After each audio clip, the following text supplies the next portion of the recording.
नमस्कार, आप देख रहे हैं एसबीडी न्यूज। राजस्थान की दिन भर की बड़ी खबरें लेकर एक बार फिर हाजिर हो चुके हैं। जानेंगे राजस्थान की दिन भर की बड़ी खबरें, तो वही ब्लैकआउट से लेकर राजस्थान से जुड़ी कई अहम और महत्वपूर्ण खबरें सामने आ रही है। संपूर्ण जानकारी देंगे, लेकिन उससे पहले वीडियो को लाइक और शेयर, चैनल को सब्सक्राइब जरूर कर दीजिए।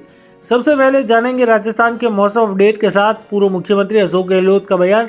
राजस्थान में मंत्रिमंडल विस्तार से लेकर हम आज जानने वाले हैं कब होंगे सरपंच, पंचायत समिति सदस्य, जिला प्रमुख के चुनाव, परिसीमन को लेकर क्या है नई अपडेट, जानेंगे संपूर्ण जानकारी। तो वीडियो को लाइक और शेयर, चैनल को सब्सक्राइब करना बिल्कुल भी ना भूले। पहले हम बात करेंगे गहलोत के बयान को लेकर।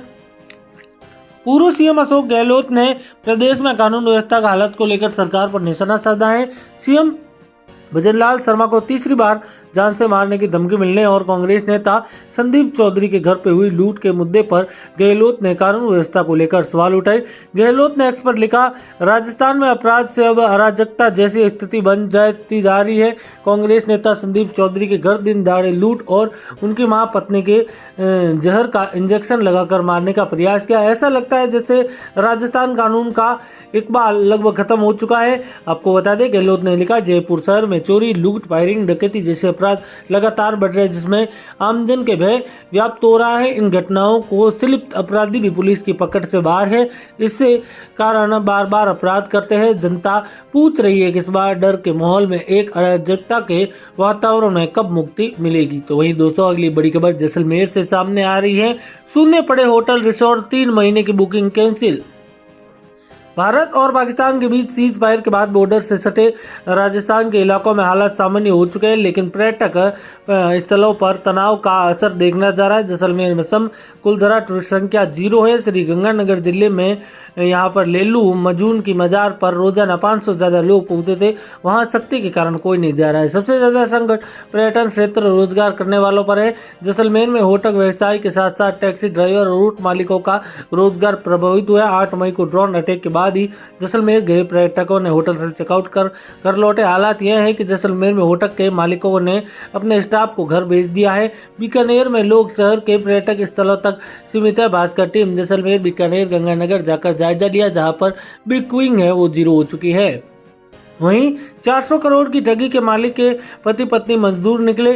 400 करोड़ की साइबर ठगी में शामिल पति पत्नी मजदूर निकले। दोनों के पास खुद का मकान ही नहीं है। पुलिस ने जब उन्हें लोकेशन ट्रेस कर पकड़ने पहुंची तो दोनों एक कमरे में मकान बिना पंखे के सोते मिले। पूछताछ में यह सामने आया कि दोनों को अपना नाम तक लिखना नहीं आता। ठगी के लिए बनाई गई 4 कंपनियों के अकाउंट में साल भर 400 करोड़ ट्रांसफर हुए। इस ठगी की गैंग के खिलाफ 4000 शिकायतें दर्ज हुई। इसमें करीब 10,000 लोगों ने अलग अलग राज्यों में ठगी का जताई। आरोपी ऑनलाइन बैटिंग ऐप के जरिए लोगों को रुपया देकर गेम खेलने का लालच देते हैं। जैसे ही इनके पास बैंक डिटेल पहुंचती है तो ये ठगी रुपए को उन अकाउंट में डालने का काम कर देते हैं। पुलिस की जांच में सामने आया कि ठगी में असली किरदार मामा और भांजा है। पुलिस ने पति पत्नी और मामा को गिरफ्तार कर लिया है, लेकिन सॉफ्टवेयर इंजीनियर ठग भांजा अभी भी फरार है। ठगी का मास्टरमाइंड है भांजा। 6 मार्च 2025 को साइबर थाना धौलपुर पर हरीशा नाम के व्यक्ति हेल्पलाइन 1930 पर डायल कर फिनो पेमेंट बैंक के खाते के खिलाफ साइबर ठगी का शिकायत की। इसमें हरीशा ने बताया कि उसके पास एक ईमेल है। इसमें ईमेल में क्लिक किया तो उसके अकाउंट में अलग अलग ट्रांजैक्शन करीब 14 लाख की ठगी हुई। आईजी भरतपुर राहुल प्रकाश ने बताया कि पुलिस ने इसके बाद फिनो बैंक को लेकर जांच की। इसमें एक नहीं बल्कि हजारों साइबर ठगी के रुपए जमा होने की जानकारी सामने आई। फिनो पेमेंट बैंक के खिलाफ हेल्पलाइन नंबर पर 3000 से ज्यादा शिकायत दर्ज की। आरोपी के पकड़े जाने तक शिकायतें 4000 तक पहुंच गई हैं। वहीं जयपुर में 4 युवक युवती डूबे, मौत। तालाब में नहाने उतरी थी लड़की, पैर फिसला, बचाने के चक्कर में साथी भी डूब गई। जयपुर गुरुवार दोपहर डूबे 3 युवती समेत 4 लोगों की मौत हो गई। चारों युवक युवतियां फोरम के पौड़े में नहाने गए थे। नहाते समय एक युवती का पैर फिसल गया। उसे बचाने के चक्कर में 3 साथी भी डूब गए। एसएचओ दद्दू राम मिलन ने बताया कि हादसे में दुद्दू की काकड़ी ढाणी निवासी कमलेश देवी 18, विनोद कुमार 20, कुमारी रामेश्वरी 18 और हेमा बावरी मौत हुई। 4 युवती ढाणी में रहने वाले अन्य साथियों के साथ बकरी चराने निकले थे। बकरी चराते हुए ढाणी में ही एक पौड़ में बने पौड़ में जा पहुंचे। दोपहर 12 बजे कमलेश नहाने के लिए पानी में उतर गई। नहाते समय पैर फिसलने से डूब लगी। कमलेश को डूबते देख विनोद, रामेश्वरी और हेमा बचाने के लिए पानी में उतर गए। बचाव के प्रयास में तीनों डूब गए। उनके साथियों ने परिजनों को सूचना दी। डोटासरा बोले, विधानसभा स्पीकर फाइनल घुमा रहे कंवरलाल मीणा ने हो रहा है फैसला, राहुल गांधी की सदस्यता 24 घंटे में चली गई थी। राजस्थान प्रदेश कांग्रेस कमेटी अध्यक्ष गोविंद सिंह डोटासरा ने विधानसभा स्पीकर पर निशाना साधते हुए डोटासरा कहा कि आता विधायक कंवरलाल मीणा का अभी तक फैसला क्यों नहीं हुआ। डोटासरा ने कहा, आता से विधायक कंवरलाल मीणा की सदस्यता करने की फाइल को जानबूझकर लटकाया जा रहा है। डोटासरा कहा, मीणा को 24 घंटे के अंदर बर्खास्त कर उनकी विधायकी समाप्त कर देनी चाहिए, लेकिन विधानसभा स्पीकर फाइल को घुमा रहे हैं। 1 महीना बीत गया लेकिन कोई फैसला नहीं। पीसीसी चीफ ने राहुल गांधी के उदाहरण देते हुए उन्होंने कहा, राहुल गांधी की सदस्यता 24 घंटे के निरस्त कर 15 दिन का मकान छीन लिया गया, लेकिन 1 महीना होने के बाद फाइल लटकी है। भाजपा दोहरा मापदंड सामने आ रहा है। डोटासरा ने मध्य प्रदेश मंत्री विजय शाह के मामले का जिक्र किया। उन्होंने कहा, कर्नल शोभिया कुरैशी की किए गए विवादित बयान में विजय शाह को तुरंत गिरफ्तार बर्खास्त किया जाए। एमपी हाई कोर्ट ने रात को कोर्ट खोलकर मुकदमा दर्ज करने आदेश दिए, लेकिन अभी तक कोई कार्रवाई नहीं हुई। जनसुनवाई में उठाई समस्याओं के मुद्दों पर डोटासरा बोले, हाईकोर्ट की चेतावनी, एसआई भर्ती पर 26 मई तक फैसला करे, नहीं तो परिणाम भुगतने पड़ सकते हैं। सरकार ने कहा, ऑपरेशन सिंदूर के कारण हुई देरी। एसआई भर्ती 2021 पेपर लीक मामले में आज हाईकोर्ट में सुनवाई हुई। जस्टिस समीर जैन ने राज्य में सरकार को चेतावनी देते हुए कहा, यदि 26 मई तक निर्णय नहीं हुआ तो यहां पर खामियाजा भुगतना पड़ सकता है। आपको बता दें, इससे पहले राज्य सरकार ने अतिरिक्त महाभियोक्ता विज्ञान शाह को कोर्ट प्रार्थना पत्र पेश किया। इसमें बताया गया कि सरकार भर्ती निर्णय के लिए 13 मई सब कमेटी बुलाई गई है। ऑपरेशन सिंदूर के चलते कई मंत्री बैठक में शामिल नहीं हो सके। वहीं कमेटी में एक मंत्री अस्वस्थ होने के चलते नहीं पहुंचे। अब सरकार 21 मई को सब कमेटी की बैठक रखी है।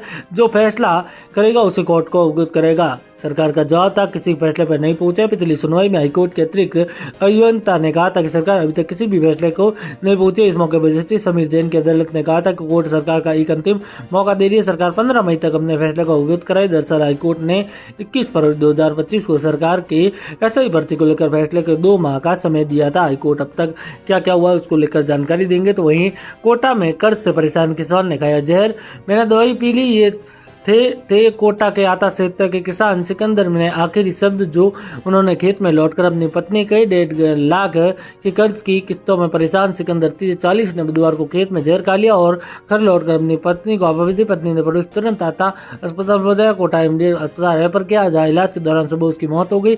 घटना आता थाना क्षेत्र के अंबाड़ी की झाड़ियों गाँव की है। परिवार ने बताया कर्ज था कारण। बड़े भाई हरिबल्लभ ने बताया कि सिकंदर कारीगरी के साथ खेती काम करता था। सिकंदर ने मकान पट्टा के लिए 1,40,000 रुपये करीब लोन लिया। अब वह 30-40 हज़ार रुपये जमा करा चुका है। 3-4 महीने बाद उसे अगली किस्त जमा करानी है। हालांकि यह स्पष्ट है नहीं है कि उसने लोन बैंक से लिया था या किसी प्राइवेट संस्था से। पिछले कुछ समय से किस्तें नहीं चुका पाने की वजह से परेशान था। मृतक के 2 बेटे और 1 बेटा है। परिजनों के अनुसार वह शराब का भी आदी था। वहीं रेप पीड़िता गर्भवती नहीं किया तो जज अस्पताल पहुंचे। कोटपुतली बहरोड जिले के एक नाबालिग रेप पीड़िता का गर्भपात करने से डॉक्टर ने मना कर दिया और परिवार ने हाईकोर्ट का आदेश लाने का कहा। सूचना मिलते ही जज खुद अस्पताल पहुंचे और चिकित्सा विभाग के रवैये कड़ी नाराजगी से डॉक्टरों ने कानून अधिकारी को जान देकर गर्भपात कराया, जिसने स्पष्ट किया कि सुप्रीम कोर्ट के पूर्व जारी आदेश के अनुसार नाबालिग को गर्भपात का अधिकार है। इसके बावजूद आदेश की पालना नहीं करता है तो परिवार को परेशान करना गलत है। आपको बता दें 12 से 15 सप्ताह की गर्भवती पाई गई थी नाबालिग का। अपर जिला न्यायाधीश एडीजी और डीएलएसए सचिव पवन जीविने ने बताया कोटपुतली के यहाँ पर प्रयागपुरा थाने में 10 मार्च को पोस्को एक्ट के मामले में दर्ज किया गया। जांच में गर्भावस्था की अवधि 12 से 15 सप्ताह पाई गई। उन्होंने कहा पीड़िता और उसके माता पिता ने गर्भपात के लिए आवेदन किया है।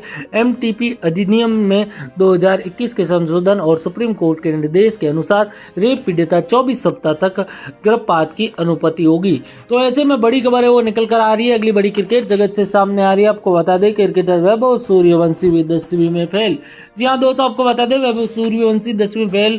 राजस्थान आईपीएल क्रीम खेल रहे बिहार के वैभव सूर्यवंशी के बारे में खबरें भाई रोलोरी के 10वीं में फेल हो गई, जबकि सच्चाई यह है कि वैभव सूर्यवंशी ने 10वीं का एग्जाम ही नहीं दिया। वह 9वीं पिछले साल पार कर चुके थे। लेकिन नदीम पर बोले नीरज चौड़ा हम कभी कर भी दोस्त नहीं थे। पाकिस्तान जेवलिन थ्रो हम बुलाने पेट्रोल हुए थे। कल दोहा में डायमंड हिस्सा लेंगे। भारत के स्टार जेवलिन थ्रो नीरज ने गुरुवार को कहा कि वह और असद निमीन कभी भी करीबी दोस्त नहीं थे। नीरज दोहा पूर्व संध्या में कहा 22 अप्रैल को आतंकी हमले के बाद भारत पाकिस्तान के बीच चीजें जैसी 16 मई को अपने डायमंड लीग अभियान आगाज करेंगे। रात 10:15 पर उनका इवेंट होगा। पहलगाम आतंकी हमले के बाद नीरज और उनके परिवार ने सोशल मीडिया ट्रोलिंग का सामना करना पड़ता, क्योंकि नीरज बेंगलुरु में यहाँ पर एनसी क्लासिक पाकिस्तान नदीम को आमंत्रित किया था। हालांकि यह इवेंट स्थगित हो चुका है।